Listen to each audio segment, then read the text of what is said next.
Well, good morning. I hope everybody's having a great day. And I must say hello there to everybody listening to the audio podcast. Wow, my hair is a fright. Anyway, welcome to May 8th, Friday, May 8th, 2026. It is the 81st anniversary of Victory in Europe Day. That was also known as VE Day for short, and it commemorates the now 81st anniversary of the end of the Second World War in Europe when we defeated Nazi Germany and its allies such as Italy, Hungary, Romania, Bulgaria, Finland, and so on and so forth.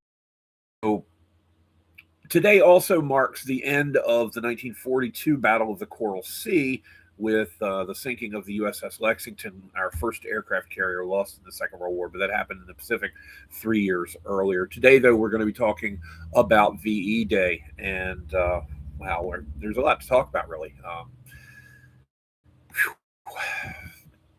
It all began, of course, 4:47 a.m.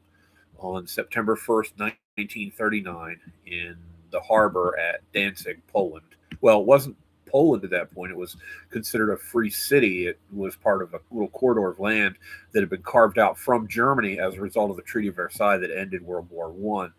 The free city of Danzig basically is what I'm talking about here, and it's now known as Gdansk in Poland. Back then, of course, as I said, it was called Danzig. Sorry for a rocky start here this morning. It's just barely past 10 a.m. and I'm useless until 10, so I'm just now getting geared up. But it started at 4:47, 4:48, depending on who you listen to, a.m.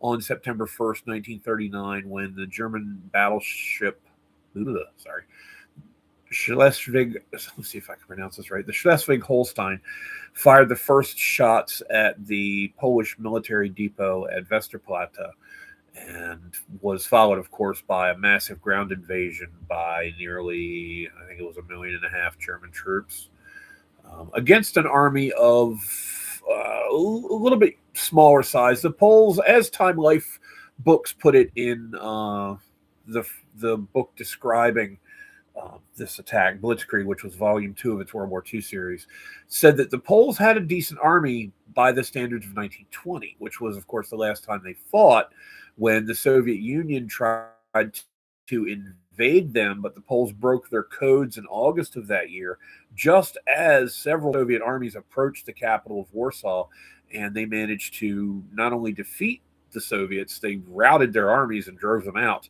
And I think that created a permanent grudge with Joseph Stalin because of the way he treated the Poles from that point on. Whenever he had the opportunity to basically crap on them, he did. And anyway, that's another story for another podcast. But basically, the war started with those first shots in Danzig, and it lasted 2,077 brutal days. Now, it's estimated that somewhere between 15 and 4 people lost their lives in the European part of the war alone. It doesn't count what happened in the Pacific. It doesn't count, necessarily what happened in North Africa and in other places around the world. Just in the ETO, the European Theater of Operations, 15 to 40 million died. Let's break that down real quick. Anywhere from 16 to 20 million Soviets died. And those weren't all military. A lot of those were civilians. You had 5 million approximately German deaths. And then you had millions of other deaths from other things, such as the Holocaust, which was 11 million. Now, some of that 11 million came from the 20 or so million, 16 to 20 million that died that were in the Soviet Union. But all told, let's break it down. Let's say that Soviets only, and this is still a staggering figure, let's say the Soviets only lost 15 million people. And of those 15 million, 5 million of them were Holocaust victims. Then that still leaves another 6 million from other places, such as, the Hungarian Jewish population. The Jewish population in most places in Europe were absolutely decimated by what the Germans did. But if you have 11 million in the Holocaust, another 11 from the Soviets, another 5 from the Germans, that's 27 million right there. Not counting all of the other combat and civilian casualties of the war. So it was a horrible, bloody affair, and it lasted almost 6 years. There was a relatively quiet period after Germany overran Poland at the end of September. So we're gonna give you a little bit of recap and a lead up to the end of the war. And I'm speaking extemporaneously, so forgive me if I get some minor stuff wrong, but I'm going to do my best here.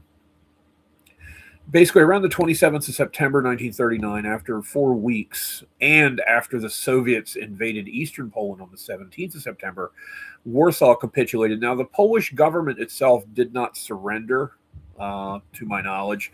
The military continued to fight on. A lot of the troops fled south into Hungary or Romania and managed to find their way to Britain in some numbers to form the Free Polish Forces. And they ended up having an armored division among other forces that fought in Europe later on in the war. They landed in France after D-Day, as a matter of fact.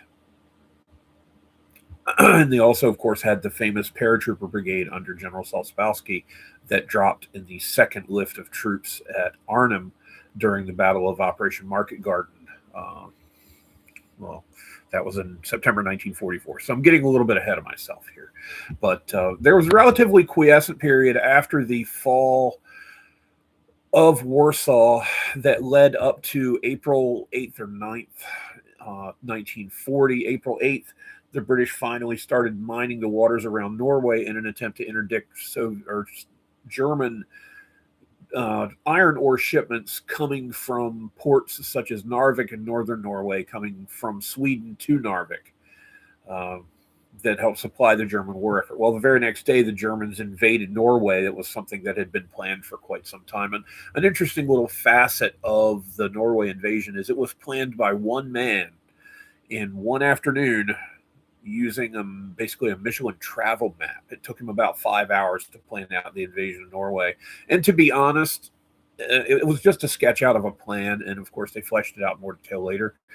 To be honest, considering the German losses in their navy in particular, in the battles around Narvik, among others, the sinking of the Blucher in Oslo Fjord right outside the capital on the morning of the invasion, it reflected a lack of planning. It did. But the Germans, unfortunately, were still successful in invading and occupying Norway, and Norway remained occupied until the very end of the war. A month later, on May the 10th, Case Green, the German invasion of the Low Countries took place. Hold on a minute, I'm looking at something. Just making sure I got that operation name right. No, it wasn't Case Green. Was it Case Yellow? I don't know.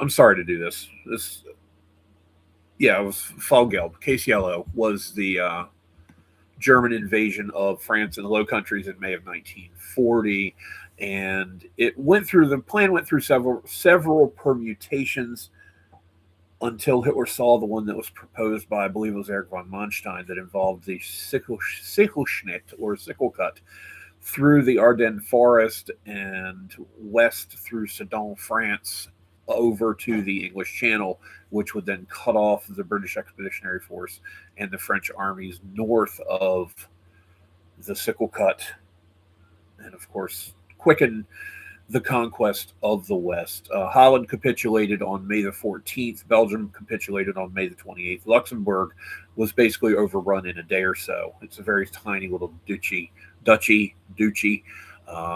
nestled between France, Belgium, and Germany. And then, of course, by around the 23rd of May, the Germans had achieved the objectives of that first part of the operation, in that they had cut the BEF off along with a couple of French armies to the north of a line basically running from the German border to Sedan to Abbeville, which is a city along the Channel coast between Dieppe and Bologna, there at the that little cape there. But anyway, so what you had happen then was the majority of the British forces in Western Europe on the continent were trapped in a pocket and being surrounded and being pounded by the German Luftwaffe and, of course, the artillery. But Hitler made his first significant mistake, aside from starting the war in the first place. He made his first significant mistake in that campaign by ordering his troops to halt and not finish destroying the Allied armies in that pocket around the city of Lee and then stretching to the coast around, of course, the port city, which everyone now knows the name Dunkirk. Well, he did it to give his troops a rest, supposedly, because there still had to be the campaign to the south, and they still had to cross several rivers and still had to deal with taking Paris and cleaning out other parts of France. So he said, "We'll give them a rest." And meanwhile, this kind of worked hand in hand with his second major mistake. He listened to Hermann Goering one too many times, more than one actually, but this was the first time Hermann Goering overpromised and underdelivered. He said that the Luftwaffe, the German Air Force, would defeat and destroy the Allied forces in the Dunkirk pocket all by themselves, so he'd be able to handle it. Well, in the meantime, on May the 10th, Winston Churchill, who had been for since September the 1st the previous year, his appointment to significance coincided with major German attacks, the two times that had happened during the war. He had asked around, knowing the plight of the BEF and the French forces, asked around whether or not the Admiralty might be able to find a way to evacuate the troops from Dunkirk. And thus was launched Operation Dynamo around the 25th or 26th, I want to say, of May, in which pretty much anything that could float and had a motor was not commandeered, not press ganged, but urged and semi-volunteered to join in the effort to evacuate Allied forces from Dunkirk. And that operation began on May 26th, I want to say, lasted until June the 4th, at which point over 330,000 BEF personnel and a number of French troops had been evacuated to Britain. It was an amazing period of time in terms of the weather because the channel stayed calm, which was an absolute necessity because what you had as a large portion of the so-called fleet that evacuated this force, they were privately owned fishing boats, a lot of them little trawlers and this or that and pleasure craft, and a lot of them were just absolutely filled to the gunwales with troops to the point where they were barely seaworthy on calm, placid seas. And had there been wind and heavy waves, the operation absolutely would not have succeeded. So things like that, in my opinion, kind of make you believe in God, because I think that's I don't believe really in coincidences. So with the evacuation of the BEF, that meant that the Germans could then turn their forces south and finish the conquest of France. I think Paris fell on, I believe, June the 14th. The Germans then proceeded along the coast of the Channel and then the Bay of Biscay down to the Pyrenees Mountains, where France borders Spain, and occupied all of that territory along the coast so as to construct bases for their submarine fleet to continue the battle that had begun on September 1st against the Royal Navy by the U-boat force. Over the course of the next few months, the Battle of Britain took place, in which Germany tried to subdue Britain and set the stage for a ground amphibious invasion across the English Channel. But the Royal Air Force, as everyone knows, stood firm and, despite horrendous losses, managed to inflict twice as many on the Luftwaffe and deny them air superiority. Air superiority being necessary to help get the absolute ramshackle, cobbled together, improvised German invasion force across the English Channel. Having seen some of the photos and seeing some of the compositions of the forces that were going to attempt to land several German divisions across the Channel on British soil, they absolutely had to have air superiority, because if they didn't, then the RAF and the Royal Navy would absolutely chop that little fleet into pieces. With the failure of the planning of Eagle Day, Aldertag, and days around it, which again was Goering overpromising and underdelivering, It led to the defeat, I guess you would call it, of the Luftwaffe and the um, delay, the postponement. That's the word I'm looking for. The postponement of Operation Sea Lion, the German landings in southern Britain, and the postponement ended up becoming a permanent cancellation. Uh, it never took place, obviously. So for so since 1066 AD, Britain has not been invaded successfully by sea, and the Germans wouldn't even try it because they didn't really meet the conditions they needed in order to make it happen. So Britain then stood alone from that fall on. We're now in October of 1940. June 10th, by the way, Italy, who was the Germans, I guess you'd call them an ally. They weren't much of one. Um, Poorly led, poorly equipped, low morale, and the national infrastructure of Italy was not suited to a long war either. Um, anyway, Il Duce, Benito Mussolini, the fascist dictator of Italy, decided that, well, he's not going to let Germany get all the laurels. So on June 10th, he declared war on France and Britain and joined Germany's side. Well, they didn't contribute a whole lot. The Italian offensive into the French Alps along the border between the two nations was repulsed with heavy losses, and they didn't really accomplish a damn thing, truth be told. But moving forward in October of that year, Il Duce wasn't happy with being out of the limelight, and so he decided to attack Greece from Albania, which he had occupied in March of 1939. Like the invasion of France back in June, the invasion of Greece was an utter frickin' fiasco. And the Greeks actually not only stopped the Italian attack cold, they pushed Italian forces back into Albania in some areas. And the following spring, Hitler had to come to his rescue. Well, in the meantime, in the Balkans, just north of Yugoslavia, used to lie along the Adriatic Sea coast a nation called Yugoslavia. It was cobbled together from Serbia, Montenegro, Croatia, Bosnia, Herzegovina, several different quasi nations and state. Again, as a result of the Treaty of Versailles. And it was a polyglot nation similar to the Habsburg Empire of Austria-Hungary that existed before World War One.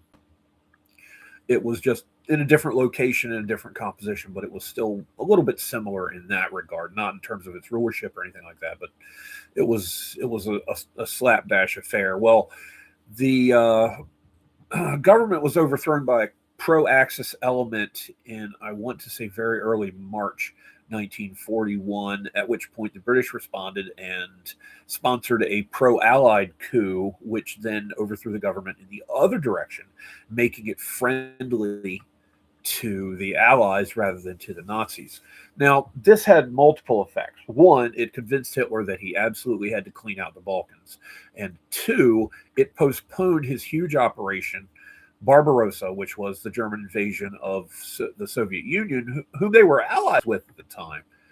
Uh, that was set originally for early May 1941. Well, with the involvement of forces in Operation Punishment, as it was called, the invasion of Yugoslavia, and then the invasion of Greece, it's pushed back the German timetable from Barbarossa by about 6 weeks. Those were very crucial 6 weeks, as we'll learn in a moment. Now, in April, the Germans took about 6 days in conquering Yugoslavia and made very short work of that part of the campaign. The Greek campaign took a little over a month, maybe a month and a half, you'd have to call it. And by the 15th, I want to say, of May, the Nazi flag unfortunately flew over the Acropolis in Athens, capital of Greece. The Allies having been pushed off the continent again, and this time retreating to the large island of Crete, 150 or so miles south and slightly east of the capital of Athens. Hitler had another one of his bright ideas, taking from the successes of glider-borne troops and attacking the fortress of Eben Emael in Belgium in 1940. He decided to launch an even larger airborne assault on Crete in order to push the Allies off that island. And on May 20th, 1941, the Fallschirmjäger, the hunters from the sky, the German paratroopers, descended on Crete in large numbers at several locations, and a 2-week-ish long battle ensued there, at which point the Allies, I won't get into basically the crucial fighting around, I think it was Retimo Airfield, that led to a turn in the momentum because of the German paratroops took horrendously high casualties in this fight. So high that Hitler didn't launch another significant, anything near this size, airborne operation for the rest of the war. It absolutely wrecked the Fallschirmjäger Corps. But they were still successful, the Pyrrhic victory, pushing the Allies off of the island of Crete and preventing them from using it as an unsinkable aircraft carrier to launch aerial attacks on places such as the Romanian oil fields at Ploiești, which were the largest European source of oil for Adolf Hitler. Of course, there were other sources of oil to the east, and that's where we're headed with this. On June 22nd, that morning, approximately 3 million German Allied troops, invaded the Soviet Union along a front that stretched quite literally from the Black Sea to the Baltic Sea, and then also included the Finnish-Soviet border, that having been moved back a little bit by the Soviet-Finnish War of 39 to 40 that lasted a little over 3 months, in which the Finns were almost winning at one point, but got crushed by overwhelming Soviet numbers despite inflicting horrible casualties on Stalin's forces. But the Finns had joined as allies of the Germans between basically the end of that war and the start of Barbarossa, as had the Hungarians, the Romanians. Bulgaria did too, but they didn't send any forces to attack the Soviet Union, to my knowledge. I may be wrong about that. But they remained an axis, a satellite power, basically, of the Axis and firmly allied with Germany. So on June 22nd, 150-odd German and associated divisions, including, I think it was 19 Panzer divisions, invaded the Soviet Union, and over the course of the next couple of months, won success after success. Aside from the fortress city of Brest-Litovsk right along the German-Soviet border, holding out for a month, the Germans pretty much had unfettered advances in a lot of other areas, penetrating as far as 58 miles, I believe, the very first day of the attack. There were some minor places, some minor incidents, such as at Rossini, where a single heavy Soviet KV-2 tank held off an entire German division for a day or so, but eventually that one tank was disabled and the advance continued.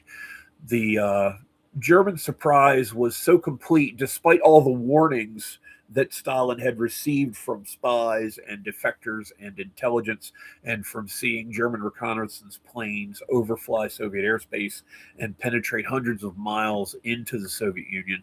He ignored all these warnings and was thus taken by utter surprise on the morning of the 22nd, and retreated to his dacha outside Moscow for a week and a half.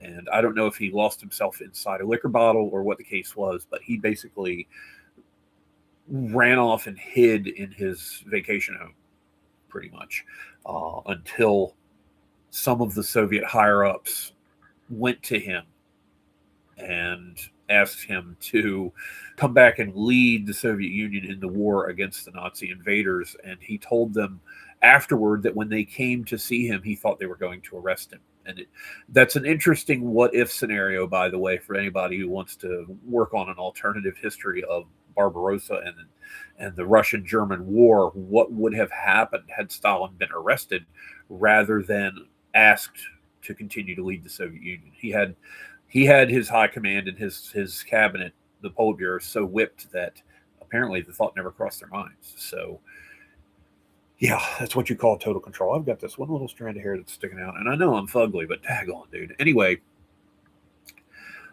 the fall of Kiev, capital of Ukraine, which of course is now its own separate nation with the fall of the Soviet Union in 1991, took place in mid-September. The Germans overran Minsk, the capital of Belarus, within a couple of weeks of the opening of the war, overran the Baltic states, starting in the south, Lithuania, Latvia, then Estonia, For some reason, I always get them in the other order, but overran the Baltic states and threatened the city of Leningrad, which is now St. Petersburg. But Hitler had decided apparently not to take the city by storm, but to rather starve it out because, because that's what he does. So, with the fall of Kiev by a pincer encirclement from the north and the south, it trapped the largest number of armies taken prisoner during the war, to my knowledge. The official number I've seen is 665,000. I've also seen estimates of as high as 1 million Soviet troops captured in the Kiev pocket. There were a lot of other smaller encirclements of 20,000, 100,000, 80,000 here and there, but the Kiev pocket encirclement was by far the largest, and was a huge defeat for the Soviet army. General Kirponos, who commanded troops defending against it, was caught in the pocket and ended up dying fighting his way out. But Semyon Budyonny, the incompetent ass-kiss, who was an old buddy of Stalin from back in the Russian Civil War days, largely escaped blame for being utterly incompetent in the defense of Kiev and was shunted off to some other position in the Red Army that didn't involve his having any direct control over units in combat anymore, basically. But as the fall began, the mud began. And with the coming of rain in the Soviet Union, there were at the time very few actual paved roads in the Soviet Union. And because of it, everything was a dirt track. Well, the soil in Ukraine and Belarus and the Baltic states is very fertile, and the topsoil is also rather deep. It's my understanding, I don't know if this is true, but it's my understanding the topsoil in Ukraine is something like 6 feet deep. Well, imagine if it's just regular old dirt and it gets pounded with 5-6 days of rain. It becomes a swamp. And mechanized troops, even people on foot, have a heck of a time trying to negotiate that. So the Rasputitsa, as it's called, slowed the German advance to a crawl. And then when things froze, the Germans realized, oh, wow, we were preparing for a 6-week campaign to knock out the Soviets.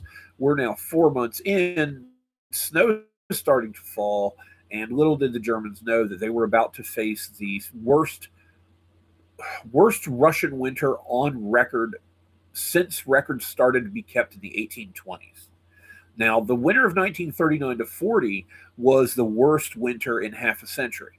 So 2 years later, the winter of 41, 42 says, hold my beer, or vodka in this case, and proceeded to be far, far worse. Now, by the first week of December, the Germans had come to within darn near shooting distance of the Kremlin inside Moscow city center.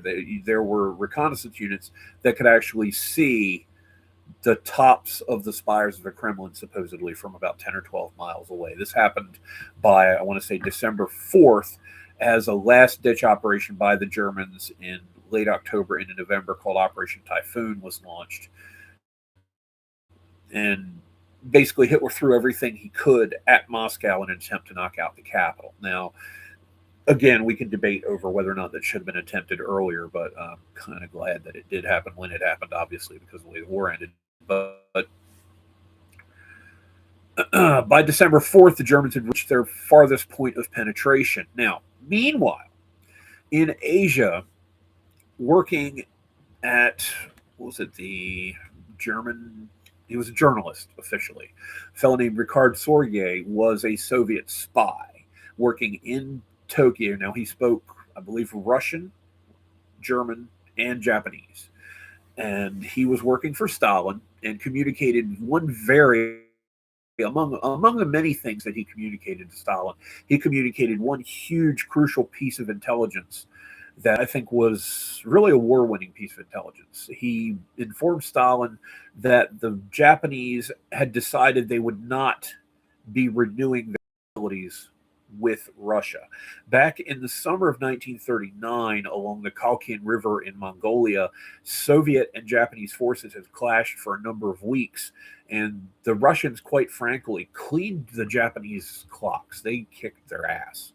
And the Japanese and Soviets made a peace arrangement On August 31st, 1939, the day after that was when Hitler invaded Poland.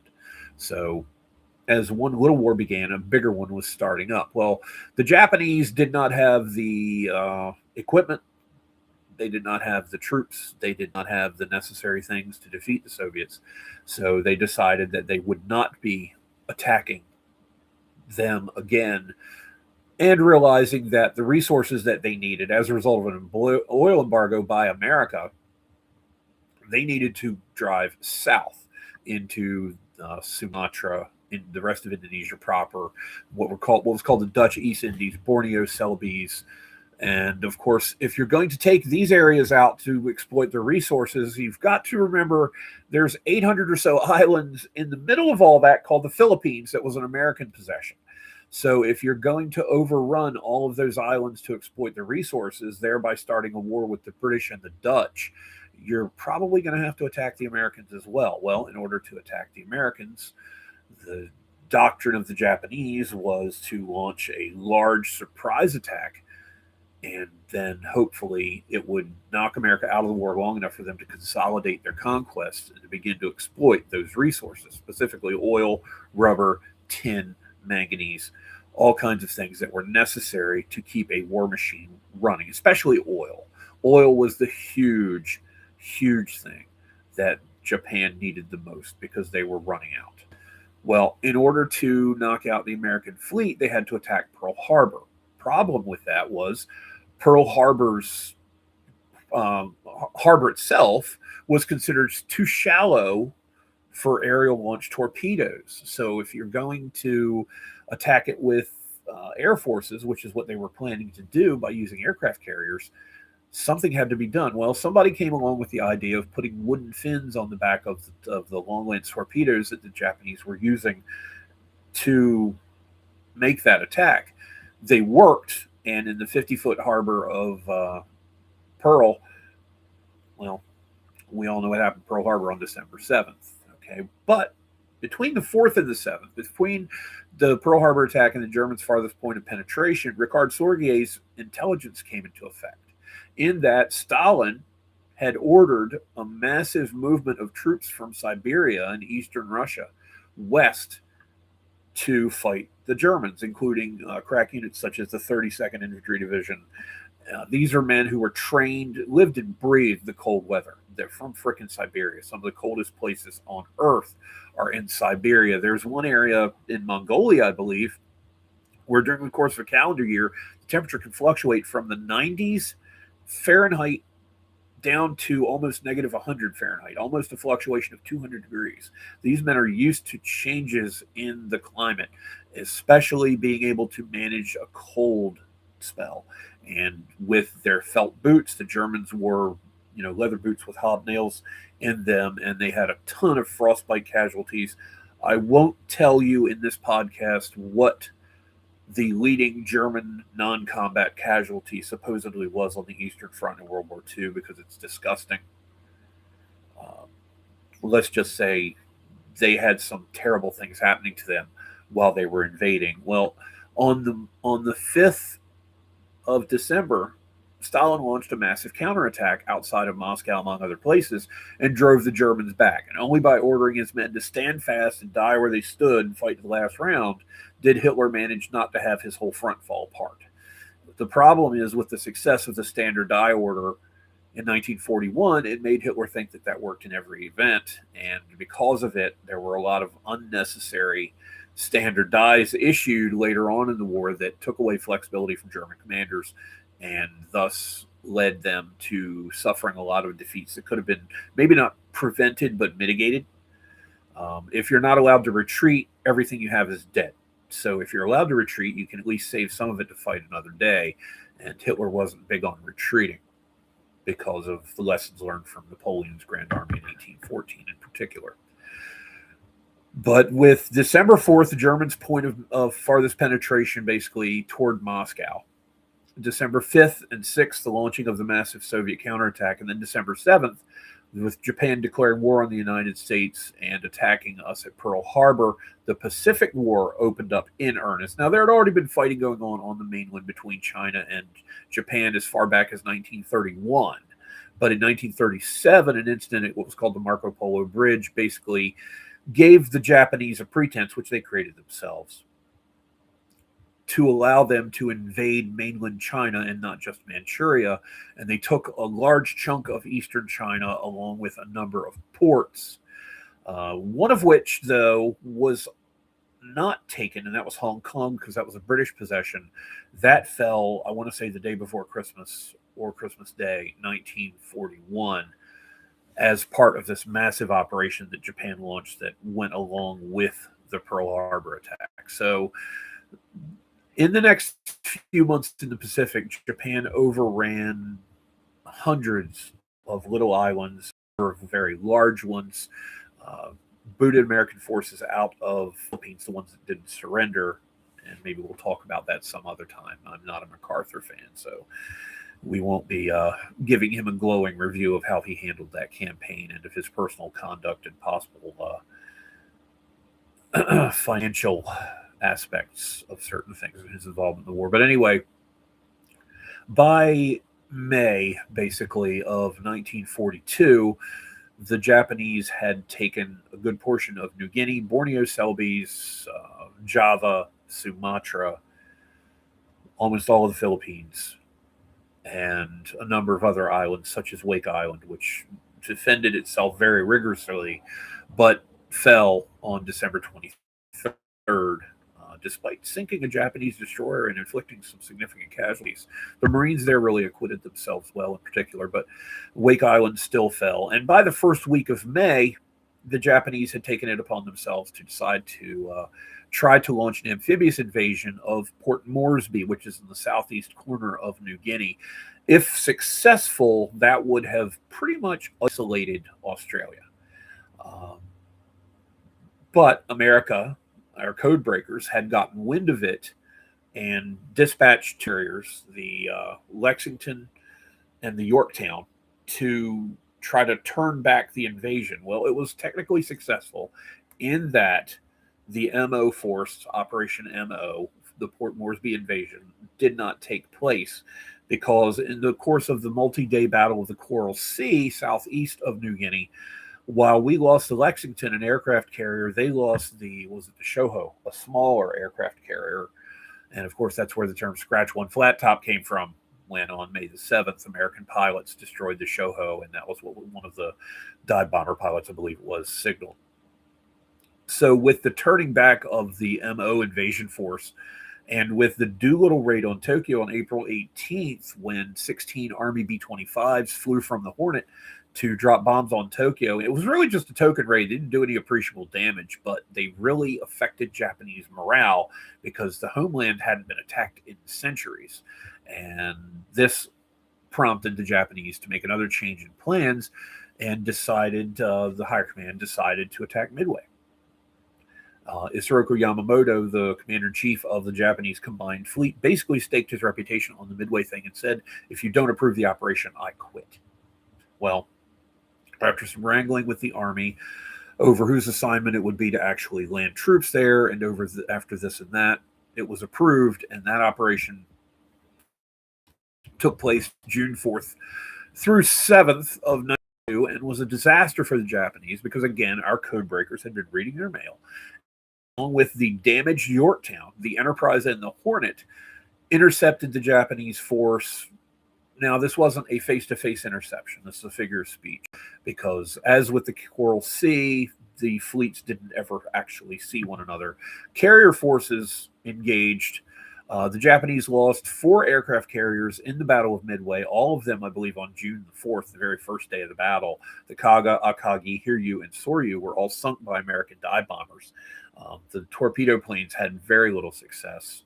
35 of the 41 torpedo planes in squadrons 3, 6, and 8 from Yorktown, Enterprise, and Hornet were destroyed, and of one of those squadrons, only one man, George Gay, actually even survived. So the dive bombers did all of the damage in the Battle of Midway, but the Yorktown was destroyed by a Japanese attack. Well, here's what happened with Yorktown. It took serious damage from Japanese attacks and was being towed back to Pearl Harbor by the destroyer Hammond when I-168, a Japanese submarine, saw them moving at just 4 knots and put torpedoes in not just the Yorktown but the Hammond as well. And I think the torpedo that hit the Hammond detonated either a powder magazine or some depth charges, and the Hammond went down pretty quickly, and the Yorktown went down too. They've both, I believe, since been found by people such as, maybe not necessarily him, but people such as Robert Ballard, who do explorations to find old wrecks.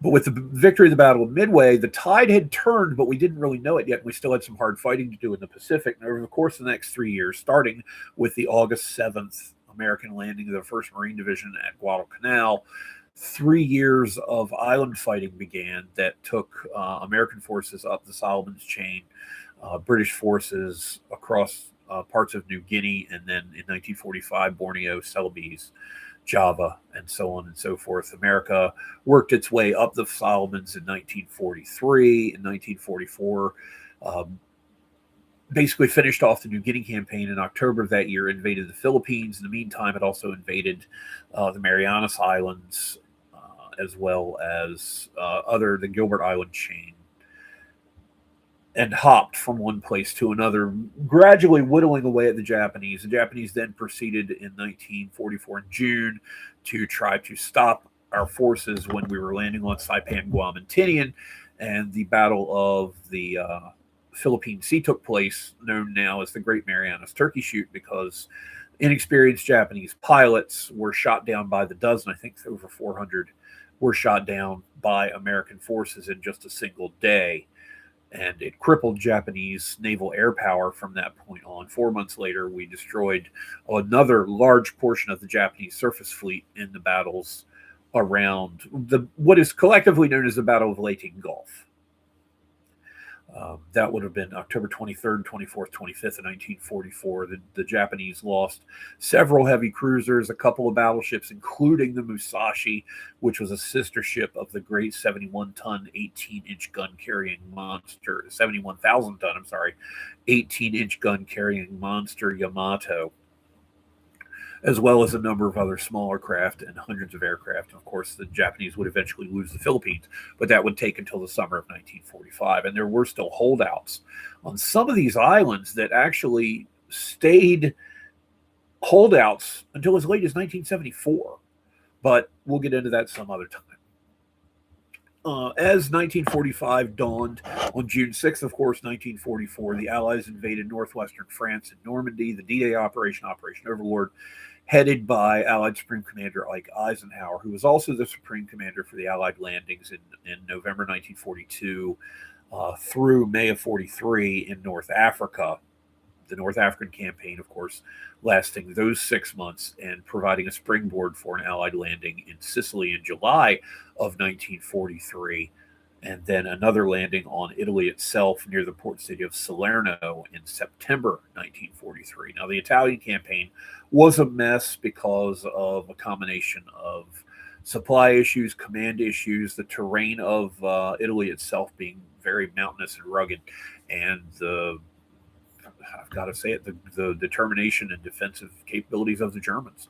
It led to a very long and bloody fight. And although a flanking landing was attempted to get around German lines at the small town of Anzio, which was only, a half hour south of Rome, it didn't do anything, and it didn't really break those lines. It just created a little salient in the German rear that they effectively contained because Allied commanders weren't aggressive enough, and there were some other factors that led to the Anzio beachhead not expanding and being the campaign breaker that Winston Churchill in particular had thought it would be.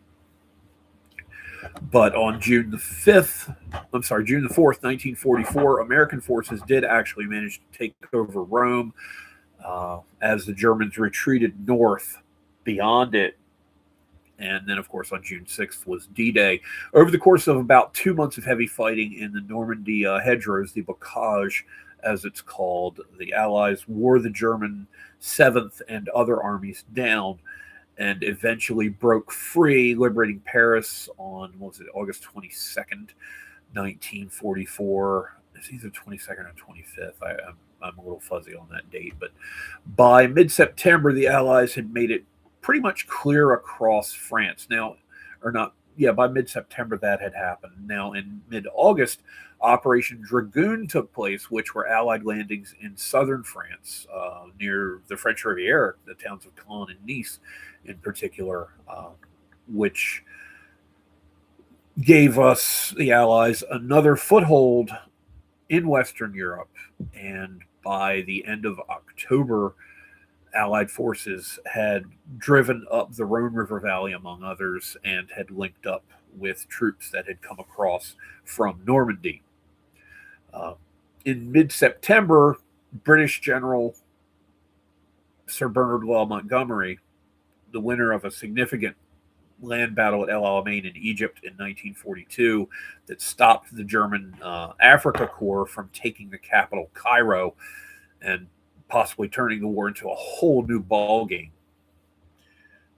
had an idea for an airborne landing along with a ground assault that, if successful, would have flanked the German heavy fortifications along their border called the West Wall or the Siegfried Line, gone around that and plunged into the Ruhr Industrial Valley, which would have crippled German industry and essentially could have brought an end to the war, pundits thought, by Christmas of 1944. It was a 3-division plus airborne drop starting in the south of the 101st American, the 82nd American, and then the 1st British Airborne Divisions along different areas of a 60-odd mile stretch of the German rear. That airborne carpet was called Market, and the ground element was called Garden, wherein the British 30th, among other corps, would drive north, link up with the British at the city of Arnhem, and then basically make a huge sweeping right-hand turn into Germany itself and thereby win the war. Well, it didn't work. The plan was overly optimistic, and the Allies did not reach the 1st Division at Arnhem before it was overwhelmed and it had to evacuate. To quote Sean Connery's character Roy Urquhart in the movie A Bridge Too Far, I went into Arnhem with 9,000 men. I came out with less than 2. The British 1st Airborne Division was decimated as a result of the battle. 101st and 82nd took some significant losses, and they were moved into the rear for R&R for a few weeks after that. And turns out they would be needed in mid-December because Hitler launched an offensive in the Ardennes forest of Belgium, and a little bit of it was in Luxembourg, called Wacht am Rhein, Watch on the Rhine, which became known as the Battle of the Bulge. On the morning of December 16th, 1944, a massive German bombardment and ground invasion took place along an 85-mile section of the front that the Allies had kind of unofficially called the Ghost Front. There wasn't a lot of activity there. It's where you sent new or depleted units to rest, refit, and train, and a huge portion of the German assault fell on 2 very unfortunate American divisions. The brand new 106th Division that was trained at Fort Leonard Wood, Missouri, which actually where I went, and 28th Infantry Division, which had been horribly depleted in October fighting and into November in the Hurtgen Forest, an area just north of where the Battle of Bulge took place. Well, the 106, two of the 3 regiments actually pretty much had to surrender because they were exposed in a salient and cut off and surrounded, and it was the largest surrender of American forces in the European theater in World War II when 2/3 of the Golden Line Division surrendered. The last surviving regiment, I believe it was the 424th, fought on for the remainder of the war, but the damage had been done, and the Germans had poked a hole in the Allied lines that was about 80 miles wide at the edges and went probably almost that far west as forces from the 5th Panzer Army and the 6th SS Panzer Armies moved through the Ardennes Forest. Now, they could not take one crucial road junction city in Belgium called Bastogne, where I think 6 roads led in, and there's 7 roads led in and 6 led out, as they say.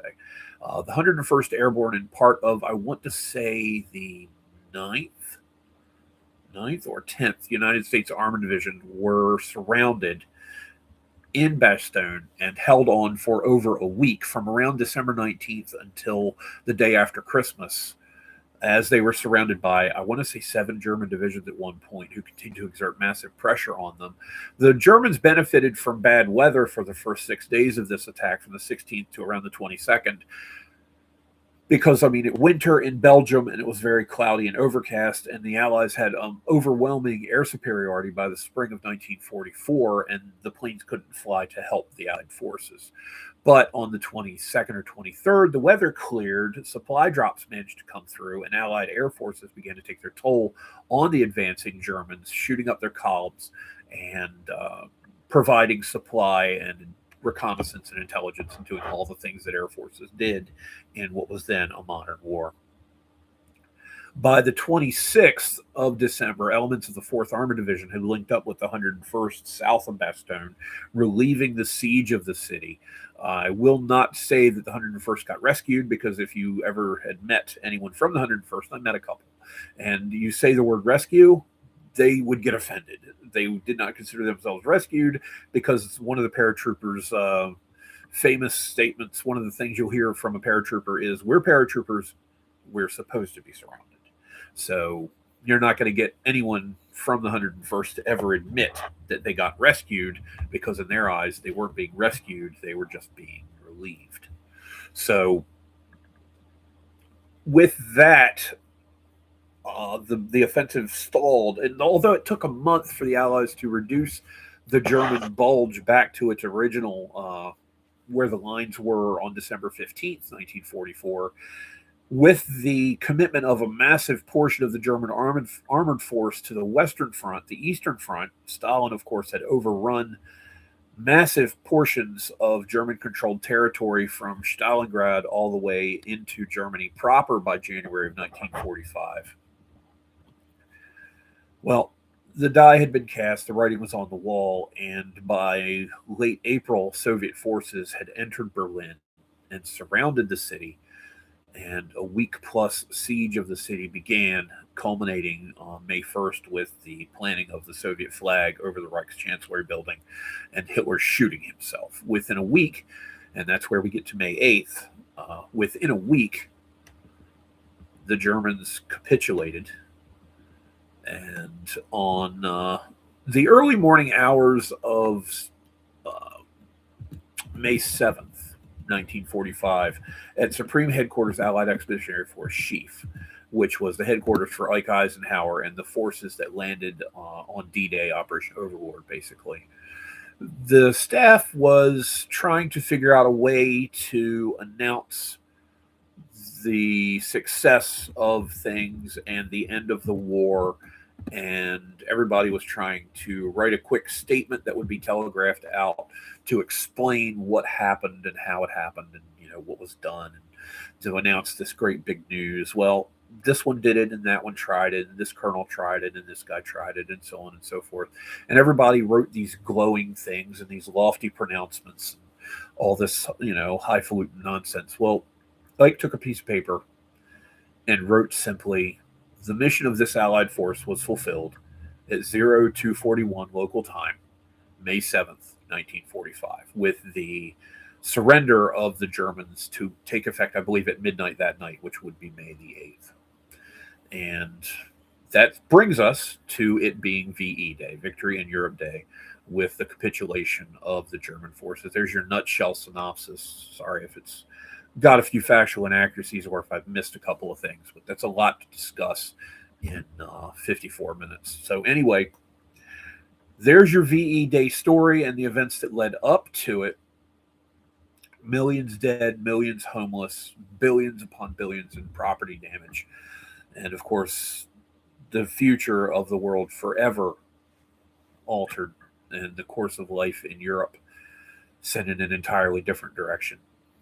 But today marks the day, 81 years ago, where it all officially ended, and there were celebrations in the streets, and the most destructive war in human history began to finally wind down after, 30, at least 20 million deaths just in Europe, and probably that many more in Asia.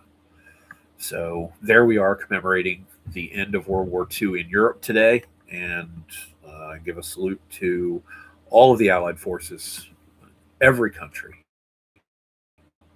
America, Britain, Canada, France, Australia, all the occupied countries, Poland, Norway, Denmark, Belgium, Holland, Italy, because Italy, after the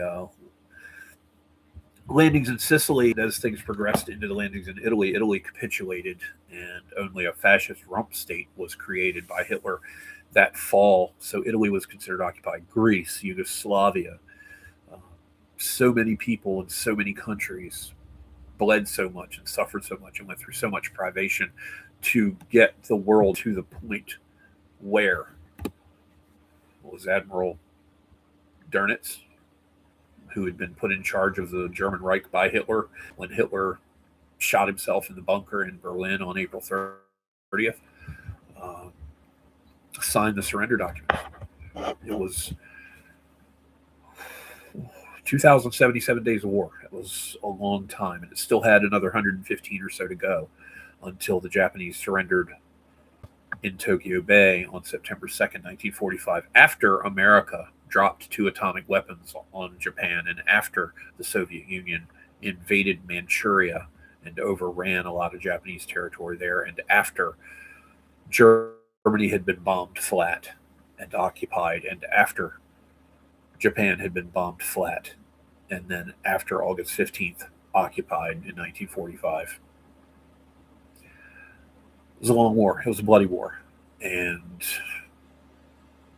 I offer my thanks, my eternal gratitude to those who led us to that victory, because without it, we have no idea how bad things could have gone. Really, we live in such privileged times as a result of the sacrifices of the people of that era. And for that, I am eternally grateful. And you should be too. And if you're not, you're an asshole. Okay? Let's just say that. So we're going to wrap up the podcast. This was the special live stream of the VE Day commemorative. Forgive me for not having a lot of graphics. I'm still a neophyte with the whole computer podcasting thing, but I did want to get out there and give you a quick monologue on things and give you a little bit of a briefer on what led to VE Day. A lot of campaigning in a lot of places, and I could have talked for 12 hours had I had notes and just given you a lot more detail on a lot of the operations. I didn't really discuss the Battle of the Atlantic. I didn't really discuss the air war over Europe after the Battle of Britain. I hardly at all discussed the Russian front, which is where the Germans suffered 80% of their casualties in the war. I didn't really discuss the North African campaign or even the East African campaign.